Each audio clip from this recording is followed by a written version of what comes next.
Hello and welcome to another week in Sarcastifilm Reviews. Today I'll be talking about Turbo, or as I like to call it, Turdbo.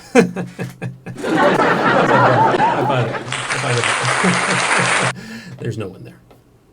Before we get started, people might say, oh, this is a kid's movie. It's okay for it to be dumb. Well, yeah, maybe, but it wasn't written by children.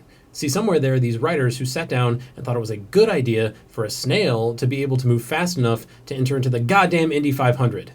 And those writers got paid an exorbitant amount of money. So fuck them and fuck this movie. So it was a little awkward to see this movie because I'm a 28-year-old man who walked into a theater full of children alone. It probably didn't help that I was wearing a trench coat. But, I mean, in my defense, it was really hot in New York, so all I had underneath was a mesh tank top and assless chaps. I don't think I got on the parents' good side when I offered everyone homemade candy. I think I saved it, though, because I bought a big bucket of popcorn and just set it right down on my lap and said, go at it, kids. Just dig your hands in there. Just the deeper, the better. Just keep on going.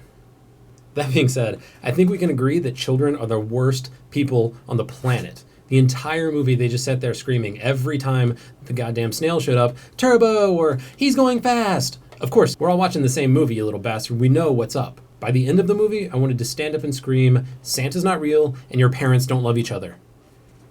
And it's your fault. Anywho, getting to the movie, of course it's stupid, but what actually bothered me is the inexcusable racism. I can handle the fact that they have nitrous oxide being infused with the snail's brain and heart, and rather than instantly killing the fuck out of it, it gives it Barry Allen speed, basically telling kids, hey, do drugs and you'll be amazing.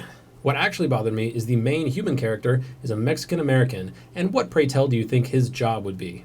Oh, that's right, he sells tacos at a restaurant in a strip mall next to a nail salon run by a Vietnamese lady, who's voiced by Ken Jeong, who, if you didn't know, is a Korean male doing the voice of a Vietnamese female because, hey, all Asians are the same if they're doing a racist accent, right?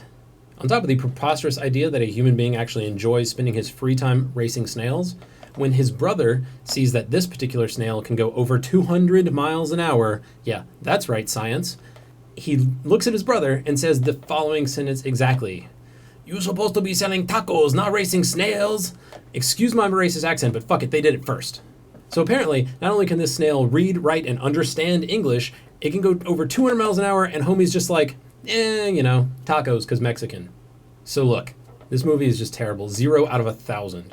If you want to do something more enjoyable with your kids, may I recommend beating them mercilessly. It'll build character, and in the long run, it'll do less damage than this fucking disaster. That's been a Sarcastifilm review. Hope you've enjoyed it. Please click subscribe, and I promise I won't talk about beating children for at least another week.